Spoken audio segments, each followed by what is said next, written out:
We were just talking about the writers and the writing process. Tell me a little bit about Ralph Levy. How did he come on, and what did he do? Ralph Levy was a young director, television, came to Philadelphia. And I forgot what year he came to Jack, but he came very early to Jack, and he was our producer-director for many years, 51, 52. It started, and he went all the way through 57. He did the Benny Show. And he was one of the top fellas in the business. He did the Burns and Allen Show too. And after 57, I think he got his movie job. He got a job at Universal, so he left the show. Describe him for me. What was he like? Very bright young fella, bright, quick, very good man. What was his demeanor on the Big set? spender. No, when I became head of the show, I tried to cut him down on some of the things he did. And at what point did you become in charge of the show? What happened was, with me, Bill Paley liked me with some of the things I did with the other shows, as well as Jack. And he wanted to bring me to New York. The problem getting away from Jack, because Jack relied on me. But finally, this job came up in New York as vice president of 4 departments: publicity, advertising, promotion, and sales promotion. And he called me and asked me if I would do it. And I said, well, gee, I got a problem. He said, look, I can't offend Jack. This was in 1955. So I went to Jack, and I told him, I said, Jack, I'm going as far as I can go out here at CBS. They want me in New York. There's this big job, so-and-so and so-and-so. And Jack said, I can't stand in your way. You go ahead. So around Christmas time, 55, I rented my house, furnished, and I took my wife and 2 little kids, and we flew to New York. And I rented an apartment there. I saw my house unfurnished. I brought my furniture back east, because I was going to live there for the rest of my life. And I started at CBS, and it was great. I was on the executive floor with the president and 2 of the top vice presidents and me. We had our own couple who served breakfast and lunch to us every day.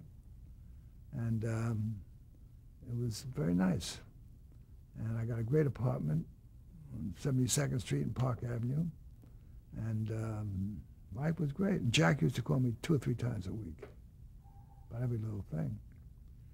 And this went on for about 2 or 3 months. And one day Jack said, look, my agent is coming to New York. He's going to talk to you. I want you back here. Oh, he said, you like it there? I said, yeah, I love it. He said, would you like to come back? I said, I see no reason why. I said, it's great here. He said, well, let my agent talk to you. So the agent came to me and said,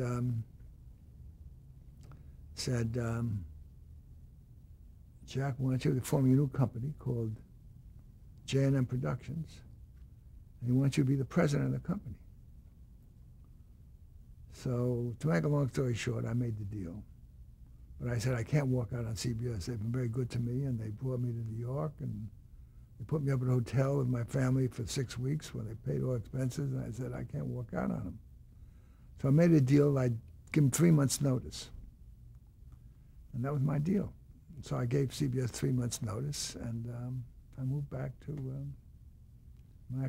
California as president of J&M Productions. Ironically, I'll tell you, when I said goodbye in New York the last day, I went into Bill Paley, and I said goodbye, Mr. Paley, and so forth and so on. And he said, look, Irving, he said, you never know, Jack is, oh, I meant to tell you, when I made the deal, it broke in the papers, and Luella Parsons and the trade papers, big story. Edgar Bergen came to New York. I had dinner with him. And he said, Irving, you made a big mistake. They like you at CBS. You should have stayed at CBS. You could be president here.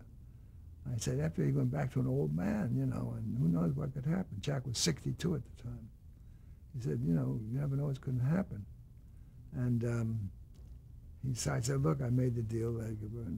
Anyway, when I left, Bill Paley said to me, Irving, he said, if anything happens with the job with Jack, any problems or anything happens, I want you back here. If anything happens, you pick up a phone and call me, and I want you back. And I said, thank you, Mr. Paley. And then I left. I saw Frank Stanton, who was then the president of the company. And he said, look, I know Mr. Paley said he wants you back. And he said, if he sees in Europe very often and so forth, if there's any problem, he's not here. You call me and I'll arrange it. So it was all set. So I went back, and I was with Jack 18 years after that, 18 years before he died.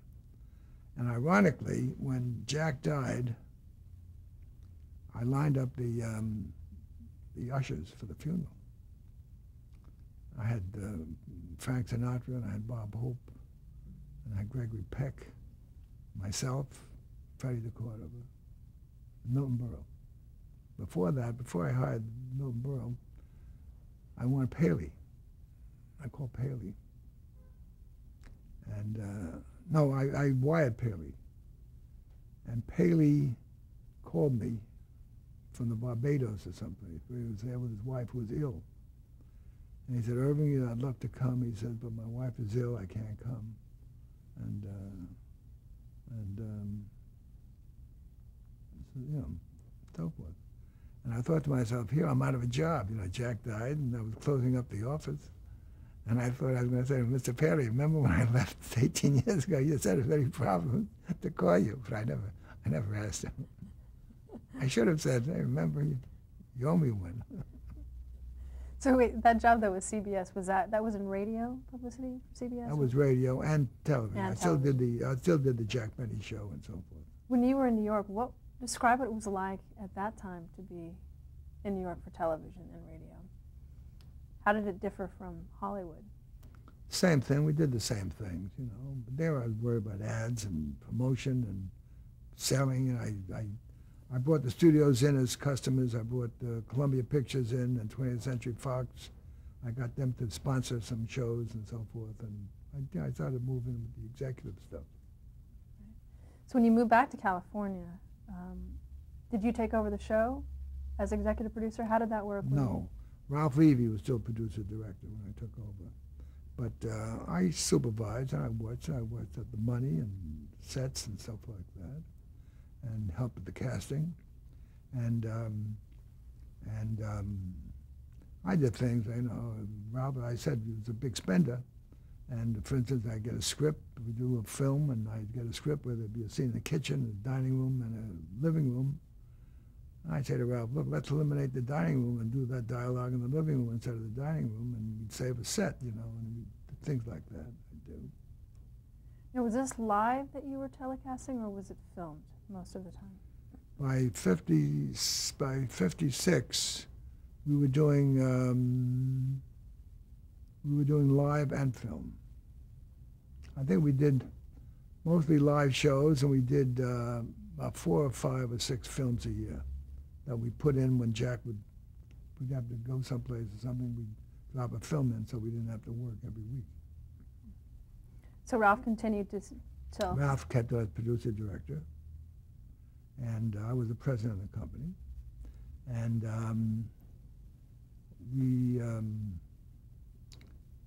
we started to do other things, you know. We did other shows. I remember I put a show to Marge and Gower Champion show I did, and we did Giselle McKenzie show. I came up with an idea for that. And I did some other shows with MCA. We did some Universal some shows. We were partners with them. And we had a good activity going. I'm going to get to a couple of those shows later. But talk about the origins or the challenges of some of Jack Benny's, I guess, classic comedy bits. For instance, you know, the Maxwell, or how did some of those, how were they created? The Maxwell was created in radio. That was created in the 30s. Imaginary Maxwell, you know, where Rochester had this old, you'd hear on radio, you'd hear the chugging of this car and all the problems with it. That was on radio. A lot of the bits in radio we transferred over to television. And that transferred pretty well. I mean, well, most of those bits, all of them, the classic bits were radio bits that we made into television. How about the vault? The vault was an old radio bit. It was funnier on radio than on television. Of course, in radio, you know, Jack would say, I'm going to the vault, and you start down the steps, and you hear interminably those steps. You're going down and down and down and down, and finally you go walking across. You hear the iron gates opening, you know, and the locks and all that stuff, and then you come to the main door, and you open with a lot of noise, and it was funnier on radio than on television. What about the feud with Fred Allen? That was a big deal in radio. That started in the 30s. Mm-hmm. And they used to do jokes about the other one on their radio shows, and that became a big thing. And it continued. And then each would guest on their other show. Regularly, we did that in television too. What was the feud, usually? How did it start? Oh, I forget. I wasn't there in those days. I was just a young kid.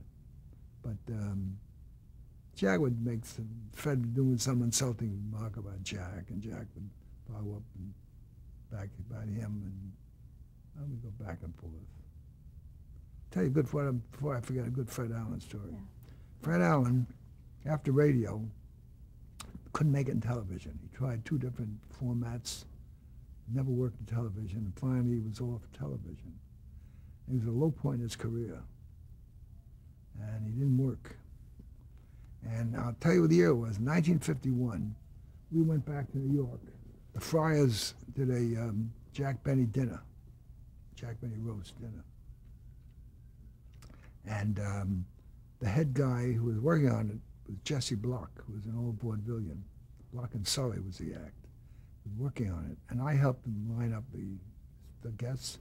And I said to him, instead of doing the routine dinner with us, the Georgie Jessel and Milton Berle and, you know, Bob Hope and all the routine comedians, I said, let's make this a little classier. So we got the governor of New York, Don Dewey at that time, to be on the show. Governor Dewey, and we got the senator from New York, I forget his name then, who was in Washington. We brought him for the show. And we had met Bernard Baruch, you know, the famous wealthy man. We met him on the QE2, on the Queen Elizabeth going to London. He got friendly with us. So I said, call Bernard Baruch and get him, be a very good, different kind of a guest. And we did all that stuff and lined this up. And finally, at the last minute, Jack and I had gone to Springfield, Illinois, when Adlai Stevenson was governor. And we met Stevenson then. Anyway, just before the dinner, Governor Dewey canceled. He had to be someplace, he had to be out of town, he couldn't make the dinner. So they called me, Jesus, Dewey's out, what do we do? So I said, I got a good idea. Jack's home state is Illinois. The governor of Illinois is Adlai Stevenson, who knows Jack. Bring him in. So they called, I said, here's his phone number. They called him, and he said, fine. So he came in to be at the dinner. And nobody knew him then. He was very unknown. This was January 51, or January 52. January 52. Anyway, we brought the governor of Illinois in. And he was sitting next to Fred Allen. And he had a script of his speech. And George Jessel was the MC, I remember. And they introduced the various people, and they finally called on Fred Allen.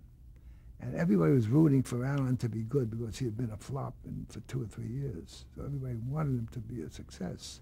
And he was hilarious. He did 10 minutes, and he was hilarious. And he finished, they gave him a standing ovation. So Jessel said, now I got to introduce somebody who's in a tough spot. Whatever he said, to follow Fred Allen. Here he is, the governor of Illinois, Adlai Stevenson, who got up, and nobody knew him. About 1,200 people, I bet not more than 100 people knew who he was. He got up, and he was in a tough spot to follow Fred Allen. And he said, ladies and gentlemen, he said, I was sitting next to Mr. Allen all evening, he said, and I let him look at my speech, and I looked at his speech. And we thought it'd be a cute idea if we exchanged speeches.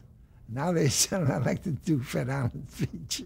Something like that. Well, they really screamed, and he was off, and he came off very well. But I thought that was a very clever way of getting around that smash routine. That was a very good idea. I'm sure it was a hit. Ironically, a few months later, he was nominated for president. That's right. That's funny.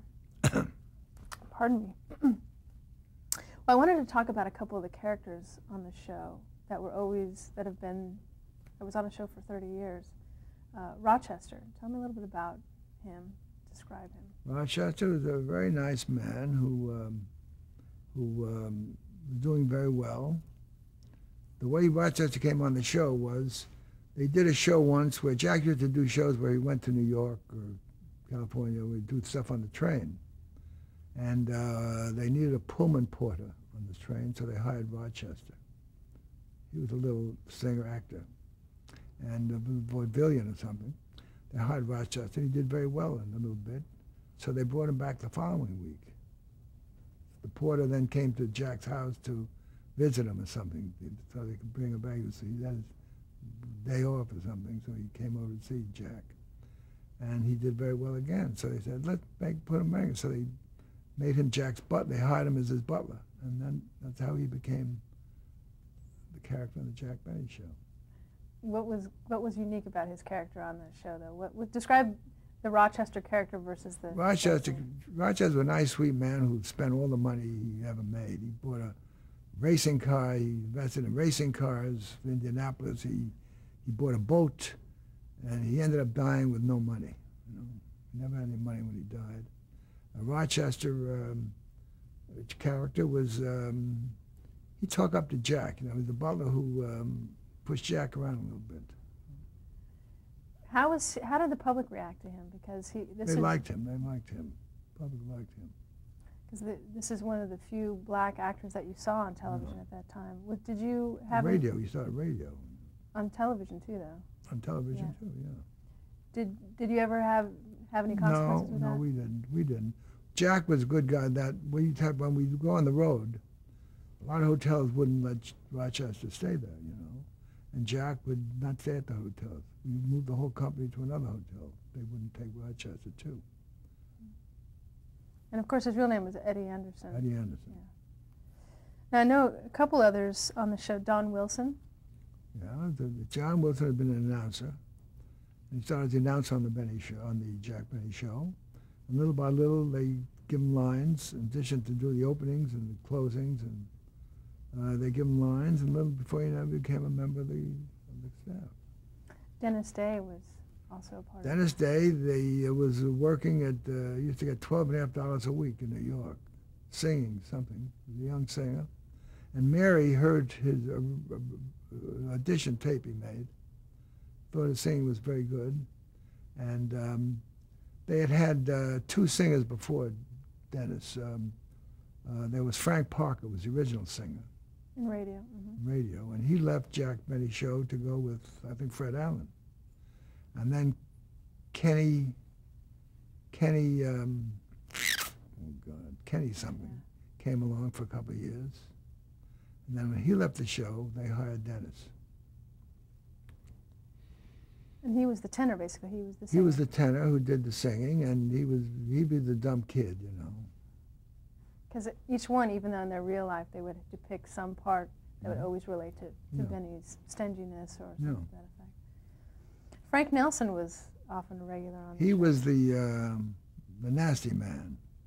He was the fellow at the counter who Jack would come and he'd say, yes, and he'd insult Jack wherever he was doing. He was a big bit part player in television at that time. Describe him. Radio. Yeah, Very but in good. TV later, On TV too, he yeah. appeared with Lucy and many Yeah, others. he was very good. What was he like? Nice fellow, just hardworking, tough guy with a tough guy. He used to get, in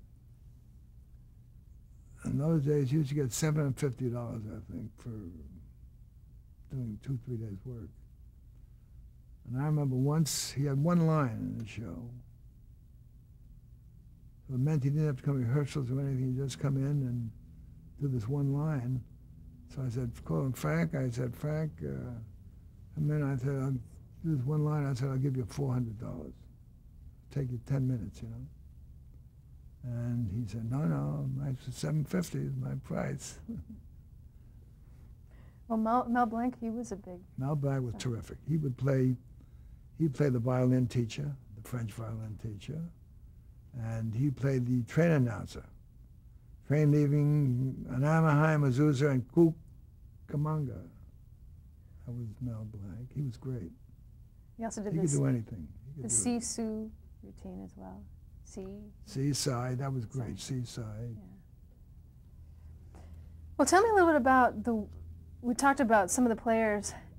Take me through a regular production week. If you say you started with the script and then all the way till actually telecast of the show. On television. Yeah. Well, the way we would do it, we would you're talking about film or live shows? Either one. I mean, if it was live, early was live. So take me through a live show. Well, we would have a reading of the show on Tuesday.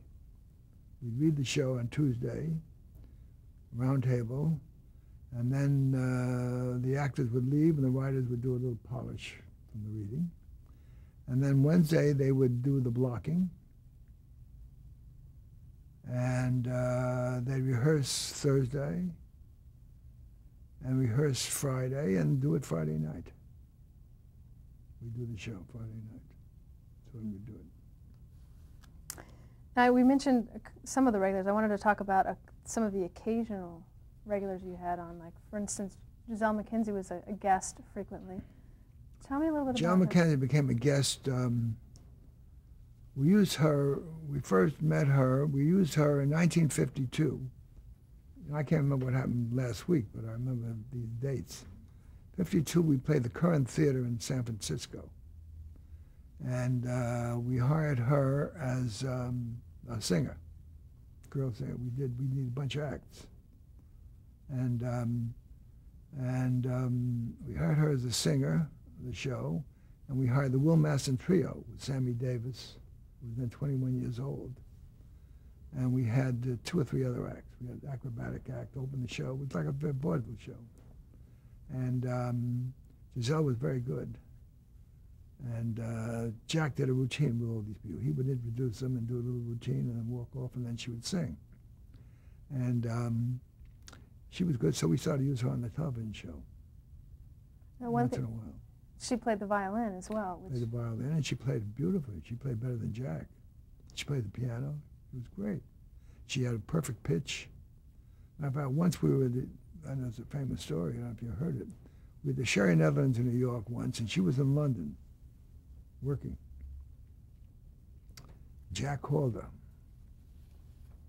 And Jack was practicing violin. He called her. He said, Giselle, Jack. So, Jack, how are you? How's things in New York? He said, fine. He said, Jill, give me an A. She went, ah. He said, he said, thank you, Jill. He hung up. He just used that to tune his violin. Yeah, talk about his bit with the violin. What was that? Describe what he would do with his violin. He'd play and scratch. You know, he played worse than he really played. He played and he'd scratch and played badly, you know. And I know when she would come on, you know, she would play as well. Well, we had one routine that we did with Giselle. We did this in the nightclub act that we did. We did this in Vegas. We did a routine where she came on and something they talked, and he said, the violin. She said, oh, I can play. And he said, really? You can buy the violin. And they would do this number, Getting to Know You. At the end of each line, Jack would do a funny line at the break, Getting to Know You, you, bum. And then she would do a line, and then she'd do a line. And then they do bits. It was a great bit. We did that for a couple of years with Giselle. It was hilarious. We did it on television with her. And then she started to get very big money. We go on the road. She was getting up to $12,500 a week, which we have to pay her. So we had a job, and we couldn't afford to pay her. So I went to Jack, and I said, Jack, I got an idea. Let's get a little girl, 10, 11, 12-year-old girl who can play the violin, and we'll do the bit with the kid. He said, how? And I said, look, what we'll do is she'll come out of the audience, and you'll be starting to play, and she'll ask for your autograph. And we'll do a routine about that, and you'll give your violin to hold while you do it, and she'll start to play better than you did. And then you say, you know, then you'll get another violin, you'll do the same routine you did with Giselle. So I hired this little girl for like $500 a week to go on the road with us, and worked great with the little girl. Matter of fact, better than Giselle, because the fact that the little girl could top Jack was better routine. We used that little girl for years. What were some of the other things that you did stunt-wise with his violin, or anything, guests that you brought on to kind of play up publicity for him? Guests that we brought on? Yeah. Well, what happened is the television got tougher and tougher as the years went on. When I became executive producer in '58, when Gerald Phoebe left, everybody was using the same guests. You know, you'd use Sammy Davis, or they'd use you know, Steve Allen, they use, you know, the routine guests. I try to use offbeat guests, you know. So once I went to Jack and I said, Harry Truman asked Jack to do a concert in Kansas City with the Kansas City Symphony. And we did that for Truman. And I went with Jack, and Truman was terrific. He met us at the plane. He took us in his car with the chauffeur, took us to the hotel, picked us up, was with us all the time. And we did the symphony for Truman. So we came back. I said, Jack, Truman would be a great guest. He said, oh, Truman, the president isn't going to work in a comedy show. And I said, let's try it. I said, what's that we'll do? We'll go to Independence. He had a Truman Museum there. And I said, we'll do it there for Truman. He won't have to leave, and day's work for him. Truman said, no. I said, I'm going to try it. I said, I'm going to call the secretary, who I knew, Mary something. So I get the secretary on the phone, and I said, Jack Benny wants to talk to the president.